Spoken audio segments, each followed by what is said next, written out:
Bienvenidos al curso de ingreso de las carreras para técnico superior en analista de sistemas y técnico superior en análisis, desarrollo y programación de aplicaciones. Vamos a ver el módulo de hardware de la computadora.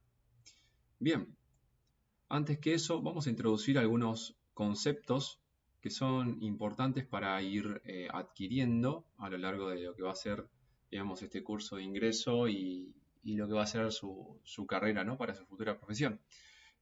Podemos definir, en este caso, un concepto muy importante que es el de sistema, ¿sí? Vamos a definir un sistema como un conjunto de elementos o componentes que se relacionan entre sí para lograr o cumplir objetivos determinados, ¿sí? Recordemos que siempre vamos a encontrar como varios componentes. Va a ser digamos, lo que nos encontramos básicamente en una computadora, ¿no? Por así decirlo, donde varios componentes van a estar trabajando relacionadamente entre sí para poder justamente cumplir un objetivo. ¿Cuál sería ese objetivo? Si hablamos en este caso de un sistema de procesamiento, con lo cual podríamos definir que la computadora es un sistema de procesamiento, vamos a necesitar una serie de entradas, un proceso, donde en ese proceso van a estar incluidos todos esos componentes relacionados para justamente lograr una salida, ¿sí? En este caso, fíjense que si vemos el caso particular de un sistema de procesamiento, vamos a tener datos, un proceso que transforma esos datos justamente en información válida para poder tomar decisiones. Bien, siguiendo con esto podríamos definir entonces, bueno, ¿qué es un dato? ¿Sí? Un dato va a ser un hecho o realidad que poseen poco o ningún valor en sí mismo, ¿no? Digamos que es la materia prima de la información. Cuando ingresamos a lo que es el mundo IT y la informática, empezamos a determinar y ver que la información empieza a tener un carácter binario. De alguna manera vamos a empezar a trabajar con ceros y unos.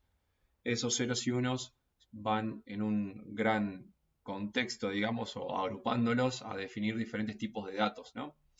Y esos son los datos que pueden, obviamente, procesar la computadora. Fíjense que algunos tipos de datos pueden ser alfanuméricos, representados por caracteres, letras, números, símbolos. Otros numéricos, representados solamente por números. Imágenes, representadas por dibujos, fotos. Sonidos, representados por un tono, por ruidos. Digamos, cualquier tipo de dato, ¿no? Que nos permita de alguna manera trabajar sobre ellos y lograr, ¿sí? Información. Bien, por otro lado, la información, ¿no? Veníamos hablando un poco, son esos datos procesados a través de diferentes operaciones, relaciones, de tal manera que van a adquirir, digamos, obviamente según el contexto en el cual se esté trabajando con esos datos, va a tener un valor adicional, ¿sí? Va a proveernos de información, valga la redundancia, ¿sí? O de datos en realidad ordenados y procesados que nos van a permitir tomar mejores decisiones, ¿sí? Por eso nos basamos o nos apoyamos en lo que es un sistema de procesamiento y en este caso básicamente lo que es la computadora, ¿sí? Que la computadora es un sistema justamente, un dispositivo que acepta entradas, procesa datos, los almacena y produce salidas. Entre estas funciones principales, ¿no? Que son de procesamiento y almacenamiento de estos datos, ¿sí? Van a trabajar diferentes tipos de componentes relacionados entre sí, como decíamos. Y también teniendo en cuenta, obviamente, los módulos donde vamos a tener las entradas y las salidas. Vamos a tratar de pasar esto que se siente o se ve de manera abstracta en este momento, pero lo podemos ver de forma más tangible, ¿sí? Si vamos, por ejemplo, a presentar una motherboard, donde vamos a tratar de determinar dónde están esas 4 funciones, donde decimos, bueno, dónde aceptamos entradas, dónde mostramos las salidas, dónde se genera el procesamiento de los datos, dónde se almacenan los datos, ¿sí? Vemos que acá tenemos una mother, acá tenemos todos los conectores donde podemos obviamente colocar, digamos, diferentes dispositivos de entrada y salida o dispositivos periféricos, ya sea mouse, monitor, teclado, la salida o la conexión a internet, ¿sí? Cualquier tipo de dispositivo que nos permita la entrada y la salida de datos a la computadora. Como verán acá en el slot central tenemos lo que es el procesador, ¿sí? Acá vamos a tener un trabajito muy meticuloso para poder entender cómo funciona en lo que son las materias de, por ejemplo, arquitectura de computadoras o sistemas de computación que tienen en el primer año.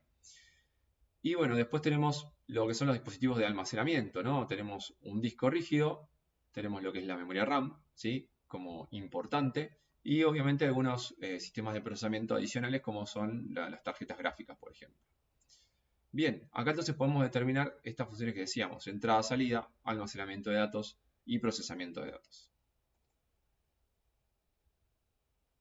Vamos a ver la estructura en una vista de alto nivel. Como les hablaba hace instantes, decía que todo se ve de manera abstracta, ¿sí? Nosotros tenemos que ir pensando en diferentes niveles de abstracción. ¿Qué significa esto? Que tenemos diferentes niveles en los cuales nosotros vamos a ir analizando a, por ejemplo, un objeto en particular, en este caso la computadora. Si nosotros tomamos una perspectiva de alto nivel para poder determinar cuáles son los componentes principales o los módulos principales de la computadora, vamos a encontrar una unidad central de procesamiento, ¿sí? Dada por lo que es la CPU, como veíamos recién ahí el procesador, una memoria principal, donde vamos a tener el almacenamiento de datos, como veíamos recién la memoria RAM, un sistema de interconexión, que podría ser todo lo que es la placa madre, que provee justamente de esos canales de comunicación entre los dispositivos, y la entrada y salida, ¿sí? Que permite justamente la conexión de periféricos y cualquier línea de comunicación externa, ya sea, por ejemplo, Internet, ¿no? Bien, como les decía, si vamos un poquito más allá en lo que es el nivel de abstracción y nos volvemos en profundidad, por ejemplo, a analizar lo que es la unidad central de proceso, vamos a encontrar lo siguiente. Fíjense que adentro de la unidad central de procesamiento vamos a tener otras unidades o módulos que son importantes, que vamos a ir viendo su funcionamiento a lo largo de la cursada, ¿no? Tenemos los registros, donde es un espacio de almacenamiento, una unidad aritmética y lógica encargada de hacer cálculos, una unidad de control encargada de gestionar, digamos, todo ese funcionamiento de la computadora, y obviamente interconexiones internas de la CPU que permite la relación entre todos estos módulos. Bien, para mostrar o, digamos, tener en claro algunos dispositivos, por ejemplo, periféricos o dispositivos de entrada y salida, recordemos, tenemos teclado, mouse, lápiz óptico, puede ser dispositivo de reconocimiento de voz, ¿sí? Un micrófono, mouse, teclado.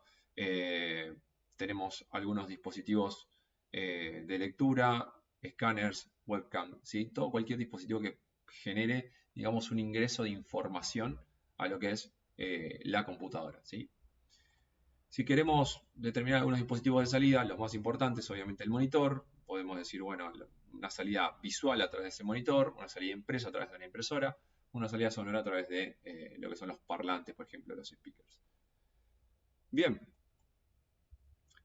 tenemos que tener en cuenta también dispositivos de entrada-salida, que cumplen las dos funciones, por ejemplo. Puede ser una pantalla táctil, una impresora multifunción, nos permite el ingreso de datos a través de escáner y también el egreso a través de, por ejemplo, datos impresos en una hoja de papel, y los dispositivos de comunicación. Recién hablábamos que entre los dispositivos de entrada y salida tenemos la conexión a Internet, ¿sí? Y algunos de los dispositivos que generan o gestionan eso fuera de la computadora, que se conectan directamente a ella, ¿sí? Pueden ser los hubs, los switch o los routers, por ejemplo, ¿sí? O los diferentes modems que podrían tener en sus hogares para, digamos, donde les provee la conexión a Internet. Bien, entre periféricos o dispositivos de almacenamientos secundario, que serían hablando de lo que son los discos, ¿sí? Podríamos tener discos magnéticos y discos de estado sólido. Discos magnéticos son estos, donde vamos a ver que están conformados por varios platos, por ejemplo. Vamos a ir analizando después más adelante en la cursada. Y dispositivos de estado sólido, como son, por ejemplo, algún disco de este estilo, que son para las notebooks, o los nuevos discos que son más pequeños también para poder utilizar. Bien, hasta acá entonces fue esta introducción, ¿sí? al curso de ingreso en lo que es el módulo de hardware. Vamos a seguir trabajando esto en la clase presencial. Nos vemos.